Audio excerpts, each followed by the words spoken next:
2022년 새롭게 허락하신 이 은혜의 해에 또 올 한 해 동안 기도하시고 소원하시는 일들 또 이루셔서 하나님을 더 크게 경험하고 하나님께서 영광 받으시는 한 해가 되어지기를 원합니다. 사도행전 8장 1절부터 8절까지 같이 읽으시겠습니다. 사도행전 8장 1절부터 8절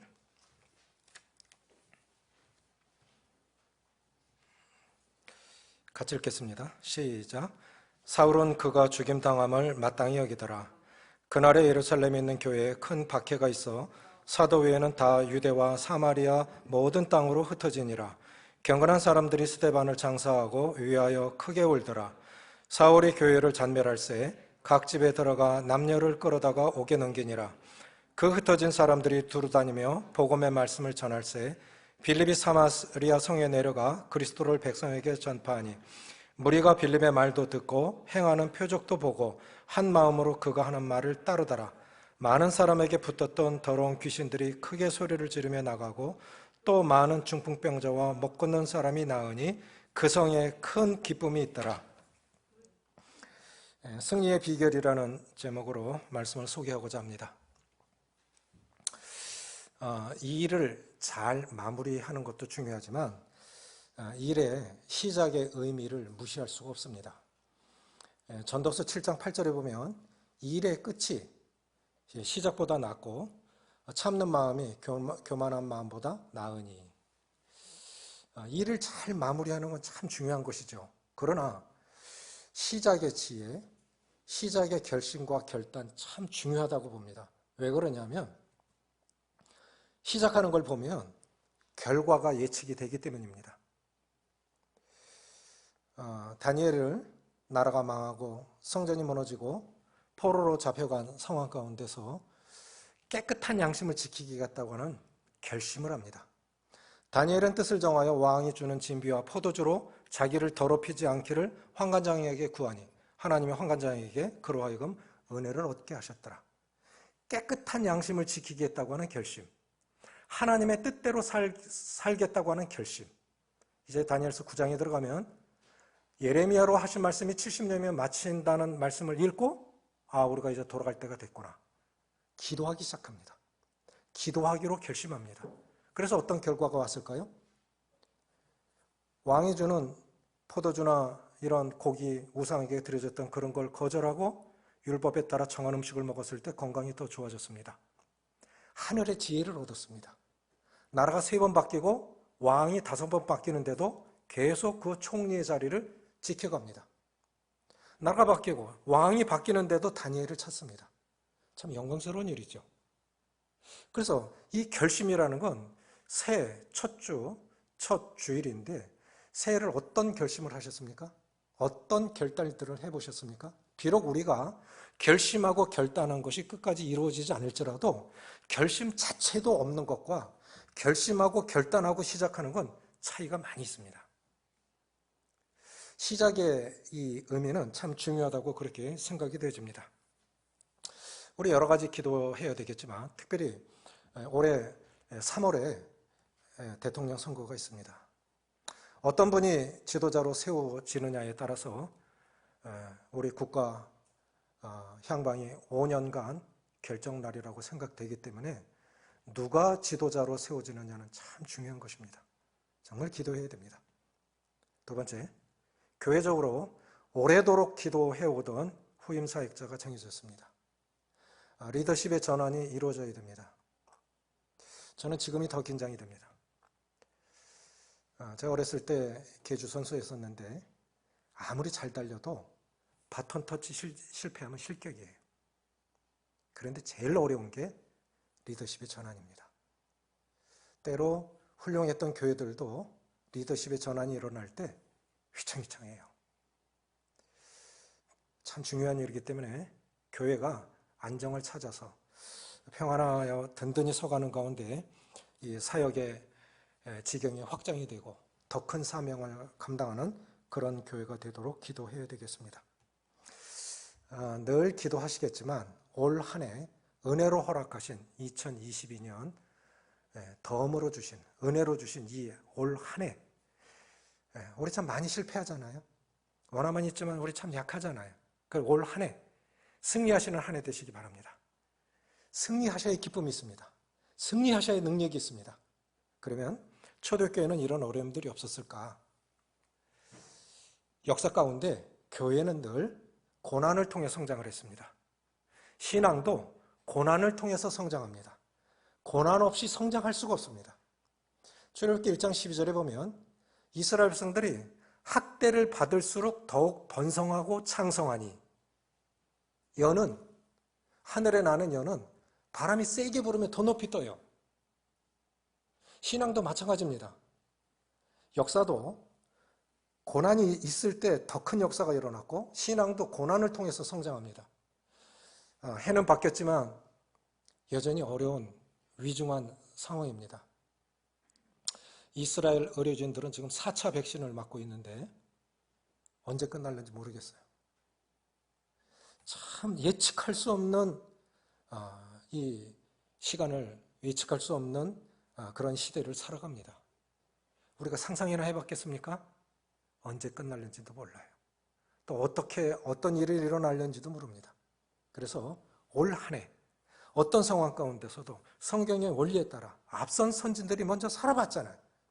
우리 성경을 따라가면 돼요. 아무도 없이 처음 가는 길이라면 제일 처음 가보는 사람은 실수하고 많이 할 수 있겠지만 앞서간 사람들 있잖아요. 성경에 다 모든 것들이 있지 않습니까? 성경의 원리를 따라가면 돼요. 우리는 그래도 쉬운 시대를 살아가지 않습니까?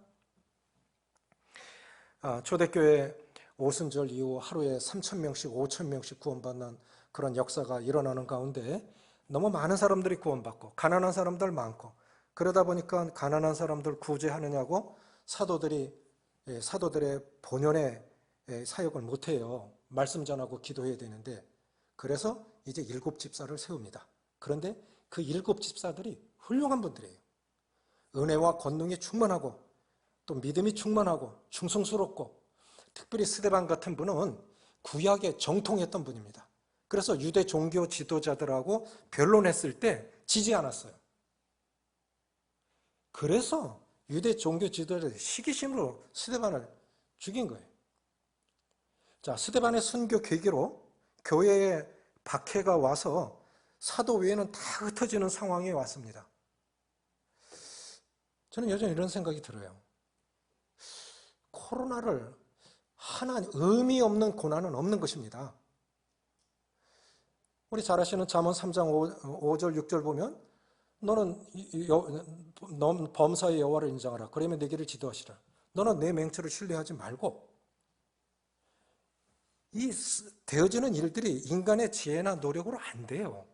그 속에서 하나님의 뜻이 무엇인가를 발견하고 따라갈 뿐이지. 자, 그 시대는 박해가 일어나서 흩어졌습니다. 2년 전에 코로나 이 사태가 발생했을 때 교회, 특별히 대구의 교회 폐쇄. 자, 그래도 저희 부부는 교회를 비울 수 없어서 목양실에서 예배를 드리고 이곳에서 혼자 설교하는 거예요. 지금은 그래도 1, 2부로 나누어서 예배 드리고 교제 나누고 말씀 전하잖아요. 그런 상황을 처음 접하니까 우리 강단 동역자들도 혼자 설교했던 분들 계세요. 정말 힘듭니다. 성도들을 얼굴로 보지 못하고 대면하지 못하고 혼자 말씀 전하면 정말 힘들어요.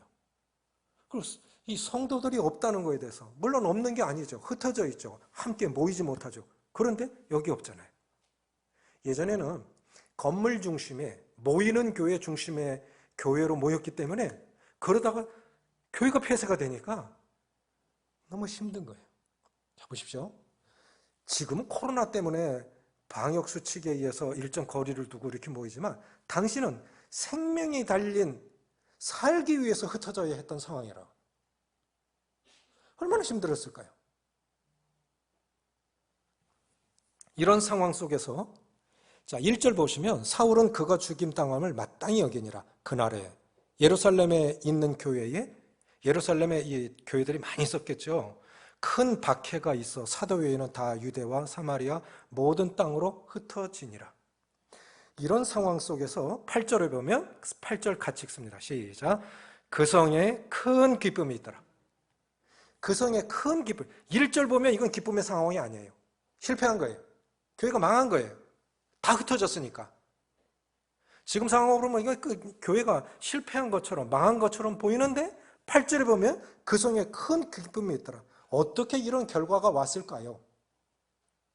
그럼 오늘을 사는 우리 삶 속에서는 이런 승리의 삶, 기쁨의 삶을 살기 위해서 초대교회 성도들이 보여줬던 어떤 면을 교훈으로 받아야 되겠습니까? 예루살렘 교회, 초대교회 성도들이 겪었던 고난은 무엇일까요? 많은 것들 중에 본문에서는 세 가지를 말씀하고 있습니다. 첫째는 스데반의 순교입니다. 자, 이제 일곱 집사, 훌륭한 일곱 집사들이 세워짐으로 해서 교회가 더 단단하게 다져지고 교회에 이 부흥이 일어났던 그런 때에 스데반이 갑자기 순교를 당합니다. 자, 인간적으로 보면 예루살렘 교회에 은사의 공백이 생긴 거고 큰 영성의 공백이 생긴 겁니다. 우리 편에서 보면 이렇게 생각할 수 있어요. 저런 분은 누구도 대신할 수 없어. 저런 열정, 저런 지혜, 지식, 주님 사랑하는 마음, 저분 안 계시면 저 자리는 비워지고 누구도 대신할 수 없을 거야. 스데반이 순교를 당했을 때 예루살렘 교회 성도들이 그렇게 생각했을 거예요. 누구도 스데반의 자리는 대신할 수 없어. 우리는 엄청난 손실을 본 거야. 이렇게 생각했을 거예요. 그런데 기억해야 할 것이 있어요. 하나님은 손해보시는 분이 아니에요. 제가 믿고 분별하기로는 하나님은 손해보시는 분 아니에요. 그 자리를 스데반보다 훨씬 위대한 사람을 준비시키고 계셨던 거예요. 그것이 바로 사울입니다. 스데반의 이 순교의 자리에 결국 사울이라고 하는 위대한 열매가 맺어가는 과정 속에서 스데반이 순교를 당한 거고 교회에 박해가 일어난 것입니다. 인간적인 기준에서 보면 이거는 엄청난 손실이에요. 그런데 그렇지 않아요. 하나님은 하나님의 뜻대로 하나님의 역사를 이루어가고 계십니다. 그래서 고난을 당할 때 기억해야 할 건 뭐냐면 죄를 지어서 받는 고난이 아니라고 하면 모든 고난 속에는 하나님의 섭리가 숨겨져 있다라고 기억하셔야 돼요. 그것이 어떤 내용이고 어떤 이유인지 모를지라도 모든 고난 속에는 하나님의 섭리가 숨겨져 있다라고 기억하셔야 됩니다. 두 번째 뭐냐면 박해로 인해서 성도들이 이제 흩어집니다. 성도들 간의 교제는 참 중요합니다. 교회를 구성하고 있는 몇 개의 기둥이 있어요. 자, 교회를 떠받치고 있는 기둥들이 있죠. 지금은 뭐 이렇게 현대식으로 져서 기둥들이 없지만 옛적 건물 보면 기둥들이 있어요. 그것이 그 건물을 지지해주는, 무게중심을 지지해주는 중요한 것들입니다. 그래서 성경에 보면 내가 기둥같이 여기는 야고보, 베드로, 그게 교회 기둥들인 거예요. 장로들. 자, 교회 기둥 무엇일까요? 저는 이것이 복음이라고 봐요. 복음 전환. 교회의 본질은 복음 전하는 것입니다. 그러면 생명이 태어나죠. 누가 이런 말을 했어요. 애를 낳는 것은 피 흘리고 낳는 것이고 양육으로 하는 것은 피 말리는 것이다. 애기 낳는 건 한순간 나요. 정말 산모들이 고생하며 낳지요. 피 흘리며 나요. 그런데 애를 키우는 건 평생 기간이 필요해요. 애를 낳는 건 피 흘리고 낳지만 애를 키우는 건, 양육하는 건 피 흘리는 고통이 따른다. 노력이 따른다 이거예요. 피 말리는. 얼마나 힘든 것입니까? 시집장가 보내면 끝납니까? 안 끝나요. 안 끝나요. 육적인 양육도 그러하고 영적인 양육도 똑같습니다. 늘 긴장하죠. 그래서 저희가 보십시오. 예루살렘 교회 사도들이 복음을 전해서 하루에 3,000명, 5,000명씩 구원받았어요. 그 다음에 뭐가 양육이 이루어져야 되죠. 나았으니까. 저희가 사도의 가르침을 받아. 그 다음에 무엇이 필요합니까? 성도 간에 교제가 필요해요. 저희가 사도의 가르침을 받아 서로 교제하며 떡을 떼며 기도하기를 전히 힘쓰니라. 이 세 번째 성도의 교제, 코이노니아라고 하는 교제. 이 성도 간의 교제는 생명과 같은 것입니다. 성도 간의 교제는 정말 중요한 거예요. 그래서 우리가 이렇게 모여서 비록 마스크를 쓰고 옛날처럼 교제하지 못할지라도 성도는 생명인 거예요. 그 성도가 있기 때문에 내가 있는 거예요. 그런데 뿔뿔이 다 흩어졌으니까 예루살렘 교회 성도들은 굉장히 고통 가운데 있는 거예요. 성도의 교제는 생명과 같은 것입니다. 사람만 있다는 건 의미가 없어요. 이야기하고 나누고 삶을 나눌 수 있어야 그것이 교제입니다. 흩어졌으니까 얼마나 고통스러운 상황입니까? 다 뿔뿔이 흩어졌어요. 인간적인 관점에서 보면 살기 위해서 모든 땅으로 흩어졌습니다.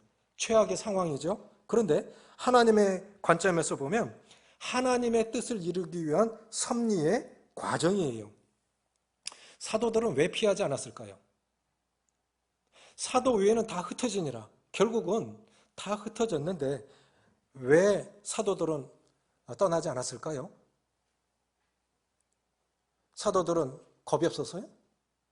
사도들은 안 잡아가서요?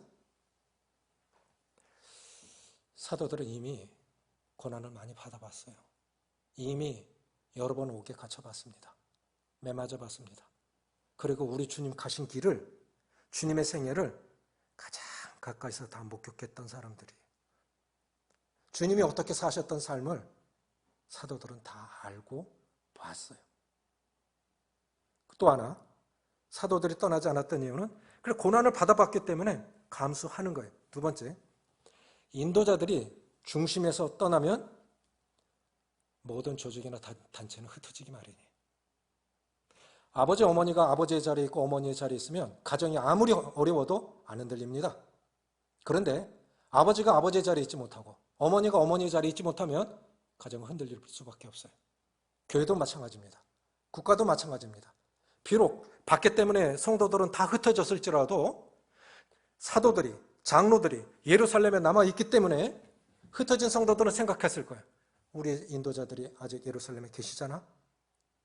저분들은 목숨 걸고 그 자리를 지키고 있잖아? 언제라도 가면 만날 수 있잖아. 그거 생각하니까 흩어져도 성도들을 정신적으로, 영적으로 규합할 수 있는 중심이 있으니까 그걸 위해서 안 떠났던 거예요. 세 번째로 그들이 겪었던 어려움 중에 하나는 빌립이 사마리아 성에 내려가서 사마리아 성에 복음화가 이루어져서 많은 사람이 구원받아서 큰 기쁨이 있었어요. 그런데 주님께서 한 천사를 통해서 광야로 가라 하시는 겁니다. 일을 잘못해서 그만해. 그럼 이해가 가죠. 일 잘못하는 사람에게 일 잘못하는 사람을 좌천시키는 건 이해가 가요. 한참 부흥이 일어나고 있는데 잘하고 있는데 저리 가. 그것도 어디냐면 광야라는 거예요. 광야 사람 사는 데가 아닙니다. 사람이 있는 곳이 아니에요. 근데 거기로 가라는 거예요. 우리가 기억해야 할 게 있어요. 교회에서 인도자들이 올해는 이거 한번 해보실래요? 올해는 이 부서를 한번 맡아보세요. 이거 하세요. 잘하고 있는 사람한테 그러는 거예요. 그러면 보통 사람들은 이해가 안 가요. 저도 그랬어요. 저도 대명동교회 있었을 때 주일학교부터 재정까지 두루두루 청년의 책임교사까지 다 해봤습니다.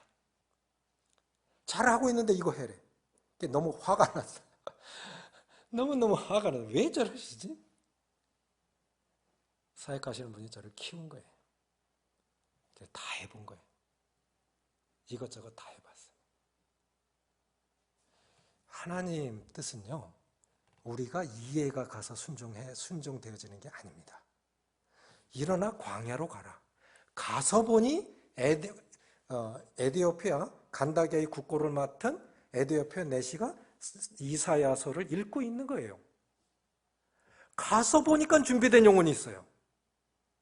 하나님의 말씀을 우리가 100% 다 이해한다? 그 사람 아니에요. 하나님의 말씀을 우리가 100% 이해한다? 다 이해한다? 그건 사람 아니에요. 이해 안 가는 거 굉장히 많습니다.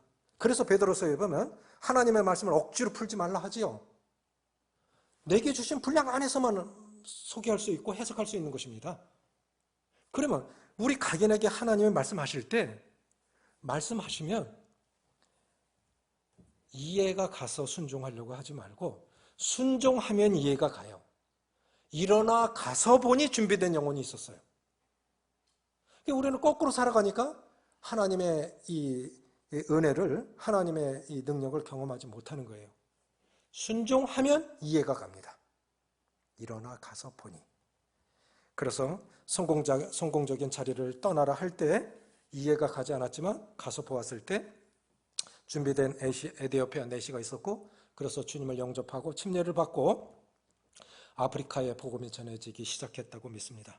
예루살렘 교회 성도들, 초대교회 성도들이 겪었던 어려움, 스데반의 순교, 동시에 예루살렘 교회에 박해가 일어났고, 또 이 빌립이 성공적으로 사역을 하고 있는데 떠나라 했을 때 떠나보니까, 가서 보니까 준비된 영혼이 있고 순종하고 보니까 그게 하나님의 뜻이었어요. 빌립에게는 이게 굉장한 모험이자 도전이었을 거예요. 쉽지 않았을 거예요. 자, 그럼 승리의 비결이 무엇일까요? 이게 참 중요한 것인데, 예루살렘 교회 성도들이 환난 가운데서도, 엄청난 시련 가운데서도 이런 승리의 삶, 기쁨의 삶을 살 수 있었던 비결은 어디 있었을까요? 첫째입니다. 이게 참 중요하다고 봐요. 올 한 해 모두 승리하시길 바라요. 정말 육신에 지지 않고 올해 우리 정말 얼마나 많이 실패합니까? 그렇게 살고 싶지 않은데 그렇게 사라지잖아요. 올해 정말 승리하고 싶잖아요. 그러면 이 원리를 따라 보세요. 첫째는 고난을 받아들이는 자세입니다. 1절 같이 읽습니다. 시작. 사울은 그가 죽임당함을 마땅히 여기더라. 그날에 예루살렘에 있는 교회에 큰 박해가 있어 사도교회는 다 유대와 사마리아 모든 땅으로 흩어지니라. 중요한 건 여기 핵심 단어는 그날이에요. 그날. 자, 우리가 관계 속에서도 이렇게 부부간에도 어려움을 당할 때 보면 그날에 어떤 사건이 있었어요. 부자지간에도 모든 이렇게 상처가 있어. 그날에 무슨 사건이 있었다고요. 성도 간에서도 우리가 아직 타락한 본성을 갖고 있기 때문에 온전하지 못해요. 가까이 다가가면 상처를 주고받습니다. 그런데 교회가 때로 싫어질 때가 있어요.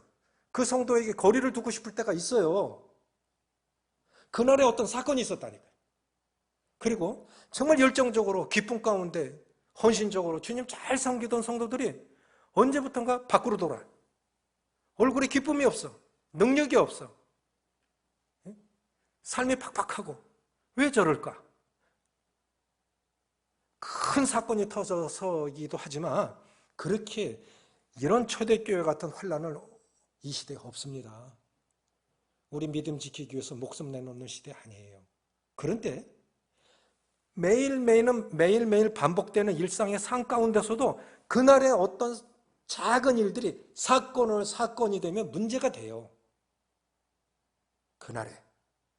그래서 그 사건, 그날에 이루어진 어떤 일을 어떻게 받아들이냐의 여부에 의해서 하나님의 계획의 성취 여부가 결정납니다. 주어지는 모든 일들, 의미 없이 주어지는 일은 없어요. 하나님 우리 머리카락까지 다 세심 받으신 분이시고, 참새 한 마리 떨어지는 것도 하나님의 허락 없이는 안 된다고 하면, 하나님의 자녀들에게, 그리스도인들에게 일어나는 모든 일들 가운데 그날에 어떤 사건이 있었다고 하면 분명히 그 속에 교훈이 있어요. 하나님의 메시지가 있고 사인이 있는 겁니다. 그래서 그것을 환난이 일어났다? 왜 일어난 것입니까? 왜 일어난 것입니까? 오순절 이전에는 성도들이 예루살렘에 모여 있어야 됐어요. 그게 주님의 뜻입니다. 그런데 주님 부활하시고 나서 예루살렘에 500명 정도가 모여 있었어요. 제가 마가 다락방 가보니까 500명에 앉기로는 좀 힘들 것 같은데 한 200명은 들어가겠더라고요. 2000년 전에 200명 2층에 모일 수 있다면 굉장한 건물이죠. 부자였던 것 같아요. 그런데 처음에는 500명이 모였어요. 그런데 오순절 전날에 몇 명 남았을까요? 120명 남았어요. 다 떠나간 거예요. 자, 그러면 오순절 이전에는 모여 있으라 했어요. 성령 강림 이전에는. 그럼 오순절 이후에는 어떻게 하라고 주님 말씀하셨을까요? 사도행전 1장 8절 말씀이 거꾸로 8장 1절에서 성취가 된 거예요. 다 흩어진 거예요. 1장 8절에 오직 성령이 너희에게 임하시면 너희가 권능을 받고 예루살렘과 온 유대와 사마리아와 땅 끝까지 이르러 내 증인이 되리라. 그 예루살렘에만 모여 있으니까 이게 문제가 된 거죠. 이 흩어진 유대인들 디아스포라라고 그러죠. 흩어진 씨라는 뜻입니다. 흩어진 씨. 민들레 호흡으로 다 날아가죠. 그렇게 복음이 아브라함으로 인하여 모든 족속의 복을 받으리라. 이 말씀이 성취가 돼야 돼요. 그래서 어느 분이 말씀하신 것처럼 지구상에 한 종족이라도 복음 못 들어본 종족 없이 모든 종족에게 복음이 들어가면 주님 오신다는 거죠. 그래야 주님 오신다는 거예요. 그런데 아직도 복음이 안 들어간 종족이 아직도 있다는 거예요. 그래서 주님 안 오시는 거예요. 그럼 오순절 이전에는 모였어야 됐고 오순절 이후에는 흩어졌어야 됐던 거예요. 근데 안 흩어지는 거예요. 너무 좋거든. 성도들끼리 좋고 우리끼리 좋고.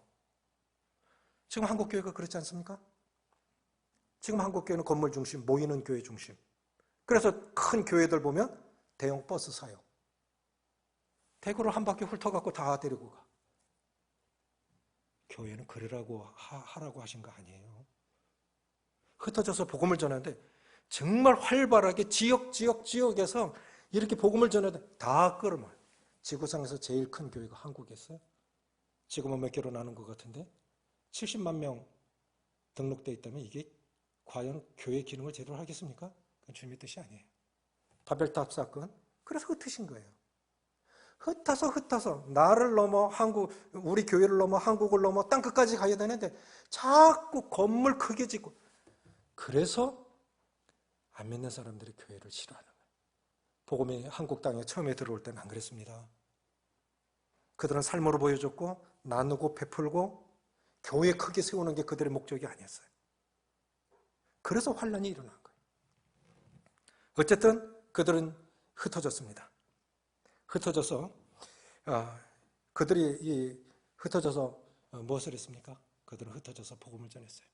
자, 보시면 이 승리하는 삶을 사는 첫 번째 비결은 고난을 받아들이는 자세인데, 그날 자, 매일매일 같은 반복되는 일상의 삶일 것 같지만 같은 날이 없어요.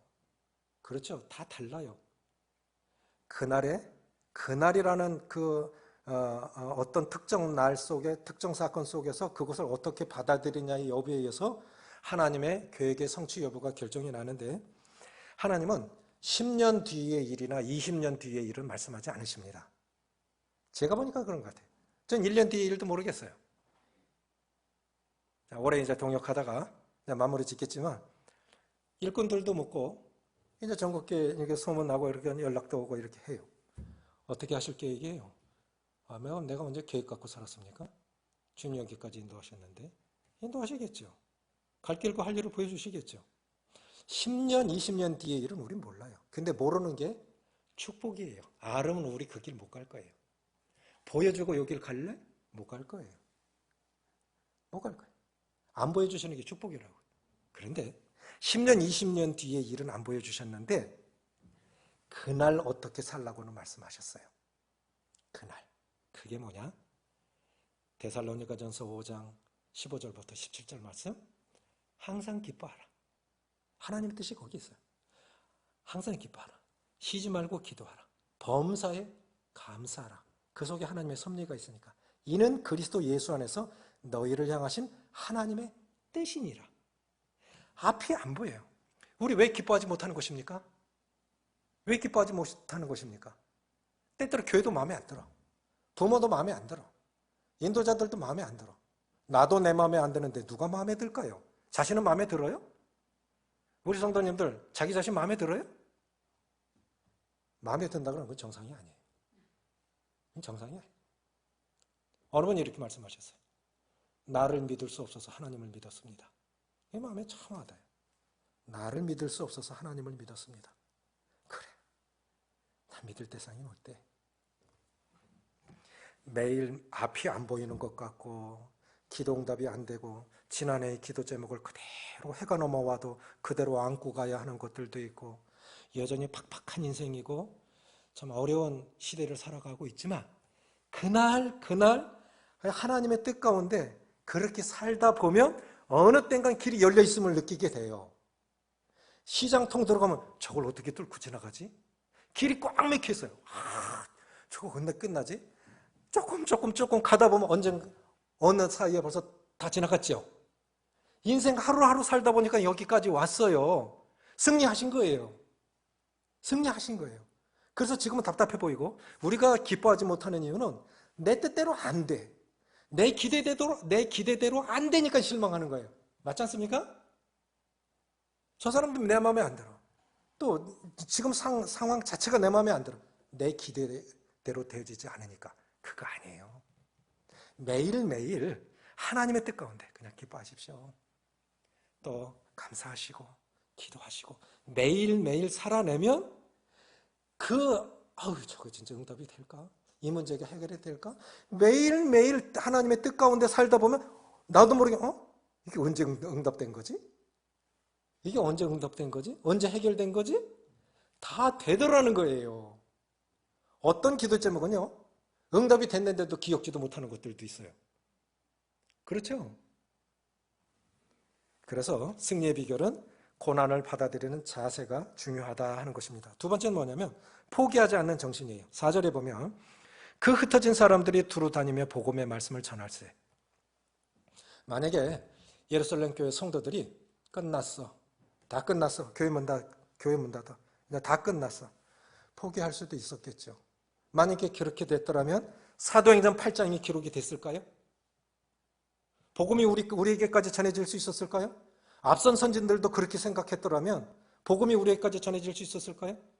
우리는 어려움 없이 실망 없이 정말 이 일을 옹의도 없이 그렇게 잘 자랐을까요? 안 그렇습니다. 그들은 포기하지 않았어요. 2차 세계대전 때 나치가 운영하던 수용소에 유대인 의사 한 분이 들어갔는데 잡혀간 거죠. 빅터 프랭크라고 하는 분이에요.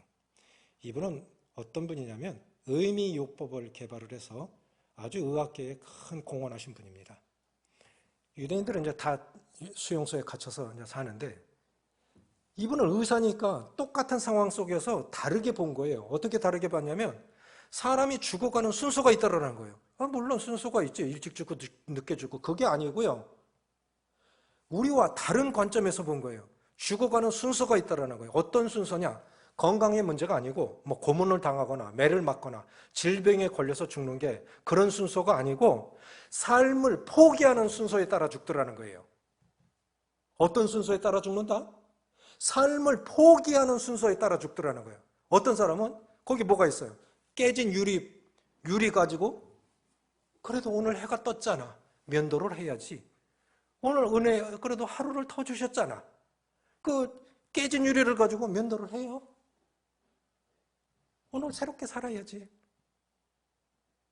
자, 가스실에서 사라지고 200만 명, 60만 명 정도가 그렇게 사라졌는데 연합군이 들어가서 충격을 받은 건 뭐냐면 나치 수용소 벽에 시편 23편이 써 있더라는 거예요.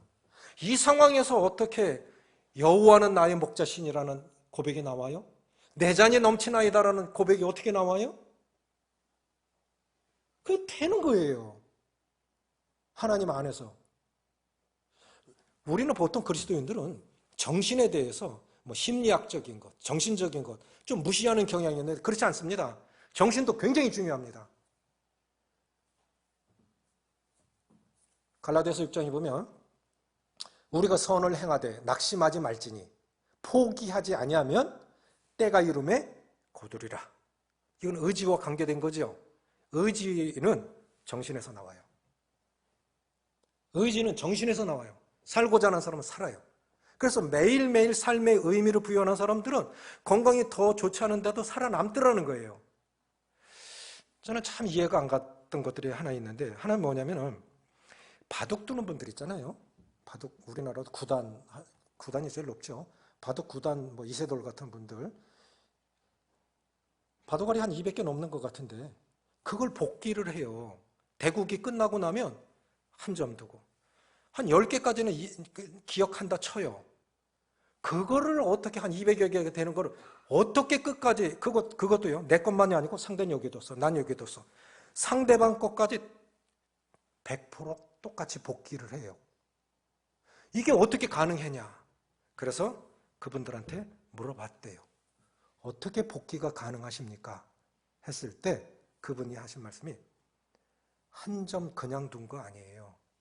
거기에 의미를 부여하고 둔 거예요. 상대방이 이렇게 공격하면 나는 이렇게 방어했고 내가 이렇게 공격하면 상대는 이렇게 방어한 거예요. 다 한 점 한 점에 의미가 있습니다.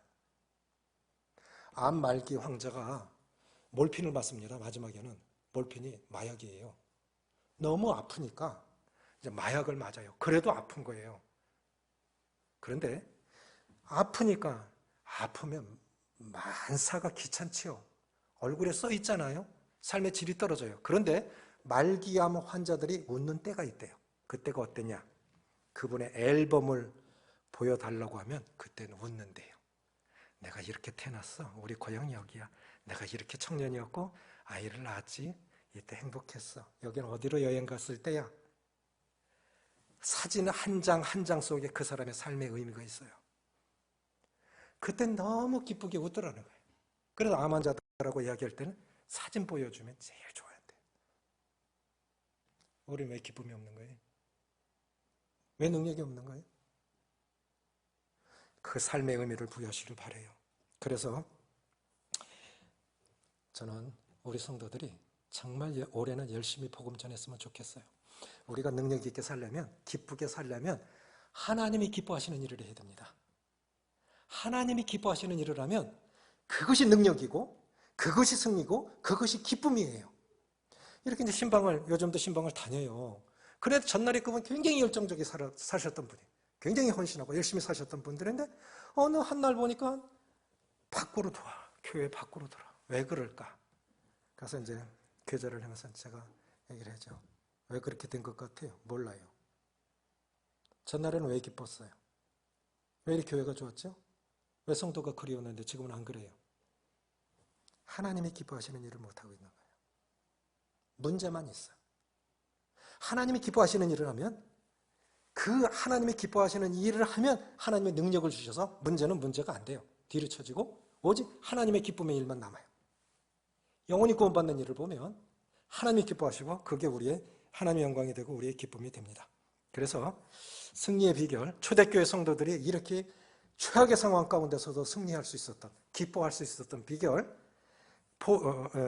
고난을 받아들이는 자세, 그 속에 하나님의 섭리가 숨겨져 있다. 두 번째, 포기하지 않는 정신, 흩어져서 복음 전한 거예요. 세 번째, 고난 가운데서도 할 일을 찾은 겁니다. 4절, 8절, 그 흩어진 사람들이 두루다니며 복음의 말씀을 전할 때 전파하니 8절, 그 성에 큰 기쁨이 있더라. 그 성에 큰 기쁨이 있더라. 고향을 떠났어요. 자, 이렇게 생각해 봤습니다. 스데반, 자, 사울이 믿는 사람들은 어느 집에서나 어느 가정에서나 믿는 사람이면 다 잡아가. 예루살렘 외에 다마스커스까지 가서 성도들을 잡아오러 갔던 사람이 사울 아닙니까? 그러면 스데반을 장사하는 것도 용기가 필요한 거예요. 그렇지 않습니까? 스데반을 장사했다 그러면 믿는 사람이잖아요. 그럼 잡혀갈 수 있잖아요. 그럼 그도 죽을 수 있잖아요. 그런 상황 가운데도 그러면 성도가 죽었어. 순교를 당했어. 누군가는 장사를 치러줘야 될 거 아니에요. 그렇지 않습니까?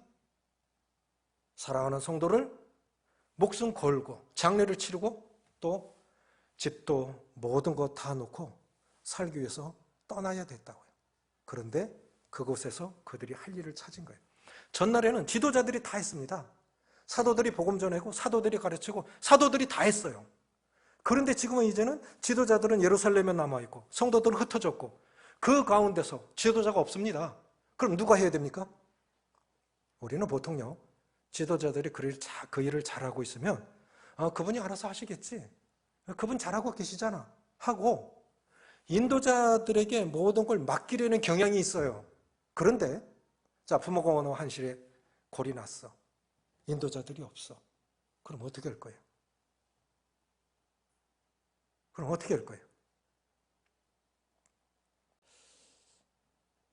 자, 우리가 아버지와 어머니가 계실 때는 늘 계셨으니까, 늘 잘하시니까 믿고 살아. 그런데 기억하십시오. 부모님도 언젠가 그 자리 떠나요. 장로들도 언젠가 그 자리 떠나요. 우리를 인도했던 분들도 언젠가 그 자리 떠나요. 우리 성도들은 언젠가 다 지도자의 위치에서 어느 분야든 어느 자리든 어느 은사든 성도들 전체가 인도자 위치에서 주님을 섬겨가야 됩니다. 자, 흩어진 사람들이 전날에는 사도들이 전했어요. 사도들이 가르쳤어요. 그런데 이제 흩어져서 빌립이 사도의 자리에서 그 말씀을 전하고 양육하고 한 것이에요.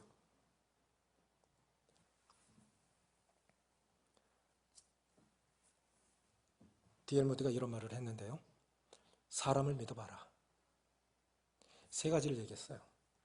사람을 믿어봐라. 반드시 실망할 거다. 이게 사람 무시하라는 말이 아니에요. 사람은 그렇게 믿을 대상은 아니라는 거예요. 사랑하고 존경해야 할 대상이지 나 자신 믿을 수 있어요? 아니잖아요. 사람을 믿어봐라. 반드시 실망할 거다. 두 번째, 돈을 믿어봐라. 언젠가 확 날아가는 걸 경험하게 될 거다. 명예를 믿어봐라. 한순간 날아간다. 세 번째, 복음을 믿어봐라. 후회하지 않는 삶을 살 것이다. 영생의 복을 얻을 것이다. 복음을 믿어봐라. 제가 복음을 전하면 지금도 이제 양육하고 있는데 조금 일찍 이 복음을 들었더라면, 내가 조금 일찍 예수님을 만났더라면. 구원받은 사람들의 특징이 있어요. 구원받고 나면 내 젊음을 다 보내고 이제서 예수님 믿었구나. 너무 아깝다. 복음을 믿어봐라. 후회하지 않는 삶을 살 것이다. 저는 거꾸로 이렇게 생각해 볼게요. 복음을 전해봐라. 능력 없습니까? 기쁨이 없습니까? 복음 전해보세요. 삶이 바뀌어요. 잘 전하고 못 전하냐? 두 번째예요. 전해보세요. 밥 사주세요. 복음 안 전해도 돼요. 밥 사주세요. 난 이렇게 살아. 나 예수님 만나서 이렇게 살아. 복음, 기술이기도 하지만 기술은 몇 프로 안 돼요. 6절 보세요. 무리가 빌립의 말도 듣고 행하는 표적도 보고. 복음은 무엇입니까? 듣고 보고. 우리는 듣는 복음만 전하니까 능력이 없는 거예요. 빌립이 전하는 복음의 말도, 복음의 말씀도 듣고 그가 행하는 표적도 보고. 복음은 전하고 보여주는 거예요. 그런데 한국 교회는 보여주는 데 실패했어요. 그래서 안티기도 교인들이 이렇게 많이 일어나는 것입니다. 우리 입으로 안 전해도 삶으로 지금 복음 전하고 계신 거예요. 올해는 정말 이 복음을 전해보십시오. 그러면 정말 능력을 경험하실 거예요. 그리고 기쁨을 경험하실 거예요. 하나님이 기뻐하시는 일을 하면 삶에 능력이 있습니다. 기쁨이 있습니다. 승리하실 겁니다. 올해 모두 승리하시기 바랍니다. 기도하시겠습니다. 아버지 하나님, 지금까지 하나님이 주신 지혜로, 능력으로 열심히들 잘 달려왔습니다. 여전히 코로나 상황이 위중하지만 또 응답되지 않은 기도 제목을 해가 넘어서도 가지고 넘어왔지만 여전히 앞이 안 보이는 것 같은 막막함이 있는 그런 가정들도 있고 성도들도 있을 것이고 또 그날이라는 상황은 날마다 바뀌는 것이고 앞으로 어떤 일 당할는지 모르지만 하나님께서 우리에게 평안을 약속하지 않으셨지만 그러나 세상에서는 너희가 환난을 당하나 담대하라. 내가 세상을 이겨노라. 고난이 있을 것을 말씀하셨지만 고난 가운데 승리할 것을 약속하셨기에 하나님을 찬양을 드립니다. 초대교회 성도들이 스데반의 순교를 계기로 해서 교회에 박해가 일어나서 사도회는 다 뿔뿔이 흩어지는 그러한 최악의 상황을 접했지만 그들이 그런 그날의 상황을 하나님의 섭리가 숨겨져 있음을 깨닫고 흩어진 곳에서 포기하지 않고 전날에는 인도자들이 그들을 인도해 주었지만 흩어진 곳에서 그들이 믿는 바 복음의 말씀을 전했을 때 많은 사람들이 예수 그리스도를 주로 믿고 그 성에 큰 기쁨이 있었던 그 놀라운 사실을 바라보게 되면서 이런 코로나 상황 가운데 이제 전체로 모이는 것이 힘든 상황 가운데 이 환경 자체도 이 상황 자체도 흩어져서 흩뿌려진 씨로서 주님 전하라고 복음 전하라고 허락하신 하나님의 뜻으로 믿사오니 주님 도와주셔서 말로 삶으로 우리 주님 전하게 해주셔서 주님이 기뻐하시는 삶을 살 때 능력이 있고 기쁨이 있음을 고백하게 되옵나니 우리 팔공로교회 모든 성도들 올 한 해 육신에 지지 않고 상황에 지지 않고 승리함으로 하나님께 영광 돌려드리는 그런 큰 축복의 해가 될 수 있도록 도와주시기를 원하오며 우리 주 예수님의 이름으로 감사하며 기도합나이다. 아멘.